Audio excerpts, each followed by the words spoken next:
Today we're going to focus on the truth about race driver managers.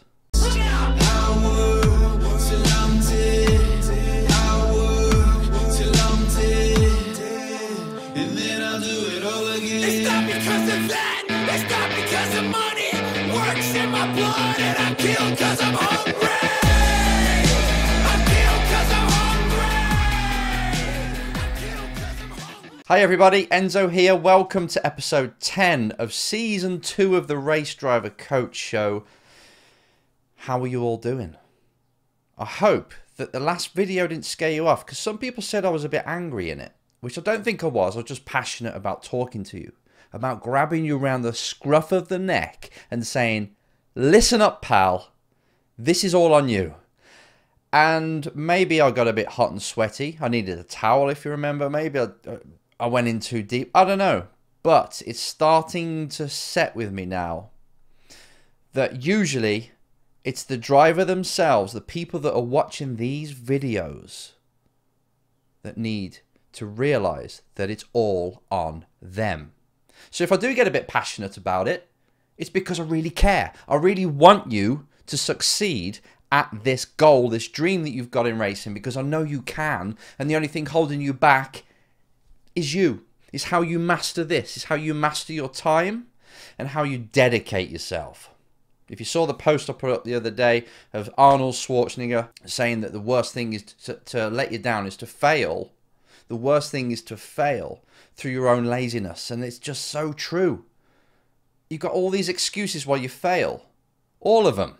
And that's fine, because we all fail at stuff. Maybe we're not good enough at this particular moment, so we failed. Or we didn't know the right things that we had to do. Failure is okay. It's just a finger post showing you what to do next time. But when it's down to your own laziness, putting stuff off, that's when it riles me, because I know you've got this one chance and I want you to take it. So, excuse me if I was a little bit direct in the last video, but you know what? I don't really care.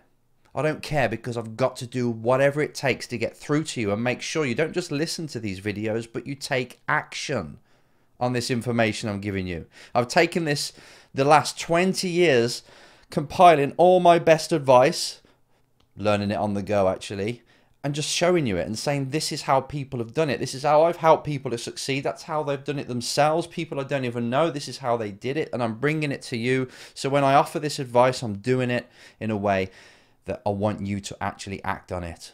So that's why I get a bit heated now and then, even though it was hot, it was late, but still. Back to today. We're talking about managers. Now this is something in motorsport that is needed.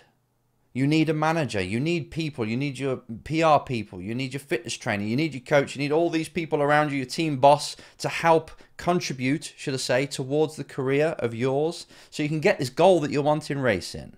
A manager is one of those people. Can be the most important, but this is the question that inspired this episode. The question's from Felix, and he asked, I'm thinking about getting a manager to help me with my career. When is the right time to get a manager? In short, yes, managers are great. For timing reasons, it's whenever you need help. It's whenever you need somebody to help fill the gaps that you're probably not very good at. Maybe you're not very good at selling yourself. Maybe you're not very good at checking through your contracts, to represent yourself and get out there. Then hiring somebody to help, whether it's a manager or somebody who really cares about your career, it's never really too early. I remember now going back to my own racing. This was at low level at this point, but I always had somebody helping me. I was always reaching out to managers all the time to help me find some kind of drive out there. I used to ring them up and say, you know, put me in a car and I'll win. Definitely. Just find me the drive and I will win. And somehow I did get people to help me. I got ripped off on the way. I also fell for that, which I remember paying somebody, I think it was £750. It was the only money I had. Now this is Enzo trying to be a race driver, and all you've got to your name is 750. But that's how dark it got at one point. Now I wrote the check out. I used to write checks back in them days for 750, gave it to somebody, and they were going to find sponsorship for me. They did a nice proposal. They spoke well, went down to see them, Thought this was going to be it. This is going to be the person who's going to get me my dream now, because I was so naive, like so many of people are when they're coming into racing. And this chap then did me a proposal. It had someone else's name in it most of the time, because it was just a templated one that you just used for all sorts of drivers. So when I got it, it didn't actually look that great. I don't think he actually sent it out to anybody. So pretty much I had a chip on my shoulder for a long time that managers, because that's what he said he was. I can't remember his name. Managers rip you off. I'm going to do this on my own. But then I found it difficult, because I didn't have the contacts within motorsport. So I needed somebody in there who would do some of the legwork for me or with me, just to make myself look a bit more professional and know how to speak to race teams. So I then got a manager. I got a manager, Keith Dawson his name was. Great chap. He got me some great drives. And he was basically doing it as a friend. I was his client, but he was doing it on the fact that one day he'll earn money through me. And each time he gets a little bit of sponsorship or something happens, prize money, he'll take some of that. But he put his own reputation on the line and everything to help me out. And then I would say that managers are worth their weight in gold. Because I wasn't paying him. He knew I couldn't afford him, but he knew I was quick. So he had a product to sell, which was me, to race teams that just needed someone as a quick fix to get in the car. And he got me in towards touring cars. He got me in a touring car team, Clio team. He was really good. I haven't spoken to him for about 15 years. Wherever you are, Keith, thank you so much. And if you can find a Keith, Felix, or anybody out there, if you can find somebody who's willing to help you when you haven't really got the cash, or even if you have, and you can pay them 20, 30, 40, 50K a season to look after you and make sure you get the right deals, then fine. I would say definitely get a manager. You need one. But one thing happens. Each time I hear a driver talking about their manager or about getting one, the driver just seems to think, I'll get a manager, then I can just put my feet up, relax, and I don't have to do anything because they'll do all the legwork. But that's not what a manager is really about. A manager is somebody who checks all the contracts that you get from race teams. It's not in this order, obviously. Make sure that all the legality's there. Make sure that you're looked after. There's no sneaky things going on. When there's things going wrong in the race team, they'll play bad cop. They're the ones that go in there and help you sort it out. They'll liaise with your current sponsors, make sure everybody's happy, make sure the ship is sailing, basically. You're driving it, steering it, but they'll make sure everything else is in place just to keep the seas smooth for you. And also, look ahead far enough to see what the next move will be. Now, having someone like that on your team as such, your own personal success team, part of your entourage, is really important because they're always looking out for you. A few things to remember, though, is you don't put your feet up. You don't just think they're going to do everything. For the simple fact that a manager is invested because they can make cash off you. They're not not usually, unless they really believe in you. They're not going to put their own emotions on the line as much as you will. They won't go that extra mile unless there's something in it, monetary, for them. But you will. You'll work longer, harder hours than a manager will because it's your career. It means everything to you. When a manager has obviously got other clients. They'll do enough for you as much as you're paying them on their retainer. But really understand that you've got to manage your whole career. And even the manager needs to be managed. Now, poor Keith, he was doing everything off his own back again, coming to the race circuits, phoning all the teams up as much as he could. But I would be on the phone to him every single day. Have you done this? Have you spoke to this person? I've got another idea. What about this? I was on him all the time. And he put up with me. But it's because I wanted it so much. I wasn't micromanaging him. It meant so much to me. I had to keep calling, have you done this? And I say, you do the same. Don't just pick up the phone to the manager once a week or once every 4 days or so just to see how is it going. Talk to them all the time. Make sure you're like this with your manager. You're a team together. You're on different projects all the time. What can we do now? Who can we speak to now? What's another way? Is there another country that we could go to and get more cost-effective racing? Is there something we can do to attract the attention of this team in a different way? The hospitality suites at this particular race meeting, how much are they? And together you find out. The manager's got to work with you, like I say, like this. You've got to be so close. You've got to be working with him all the time, like he's your most treasured member of staff. Especially if it's costing you money or she's costing you money, you need to make sure they're doing everything they can to help you and you're doing everything you can to help them do a good job. Because there is good money in it for them if they succeed. So you're trying to help them succeed as much as they're trying to help you.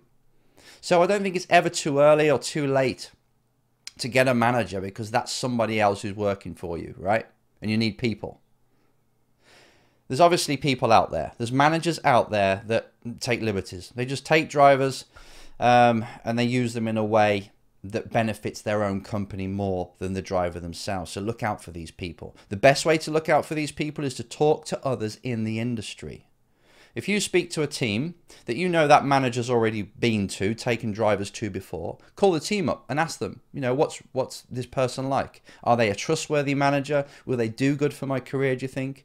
And speak to their ex-drivers. Well, probably not ex-drivers because they've fallen out for some reason, but drivers they're with currently, or just the general market. Just talk to people and ask about that particular manager first. Do your homework, because there's so many of them out there, so many sharks that are just after your retainer, but then don't do anything. Or if they do something, they haven't got the skills to actually get things done. They don't have the contacts in motorsport. They don't have all the contracts or the legal mind to look at a contract properly. You got to make sure they're good at what they do. Do the groundwork. And another thing, which I don't think I've just said, but a lot of drivers think, I'll get a manager and that manager will now go and get me sponsorship. It's not the role of a manager to get you money for racing. It's an add-on. It's like they can go in and try and close the deal for you if you've opened the door already. If you set up a business or sponsorship meeting and you would like to take the manager with you to give it that business talk, to be professional, to speak the language of the real company and not a racing driver language, to translate it all for you, to make sure that you're represented, fine, a manager's good. But I wouldn't say that once you get a manager, they're going to go out there and look for sponsorship. Because looking for sponsorship takes so long. It's more than a full-time job. So if you're asking them just to do that, they're not going to be able to take care of all the other stuff that you need doing. They're not going to be able to take care of all their other clients. Ringing around companies all day, every day, is not the best way to use a manager, because they're probably going to fail anyway. The best way to use a manager is to get them into the market, looking for the best deals, having their finger on the pulse so they know all the teams, they're talking to all the teams all the time, and they're ready for some driver to be injured or a team that needs a driver to go out now, this weekend, hurry up. They need to know all of this, because you're much more likely going to get a drive that way than just picking up a phone and cold calling for sponsorship. Honestly, even if it's one-off drives, that's where your manager needs to be switched on. They need to have the heartbeat of motorsport and all the latest news in here. And they're calling you saying, I've got a drive for you this weekend at X. That's where they're great. So, to cap it all off, yes, it's great. You need a manager, but you need the right one. You need someone who's switched on, someone who knows the industry, knows everybody in it, they've got contacts, they're not going to rip you off, and somebody who's really putting your interests first, because again, they're looking up further than you. Because they're not so emotionally attached to it, to your career, which may seem like a negative, it's not. Because they're not so emotionally attached, they're seeing it from a helicopter view, from the global point. So they're making sure that your decisions are helping you go towards the main goal and not just emotional decisions like, I'm going to race for this team now, it's cheap, but then the car breaks down each time. A manager wouldn't let you do that, because you're really ruining your reputation. They're going to make sure that your reputation, because it's one of the most important things in motorsport, is looked after at the same time as going for your goal.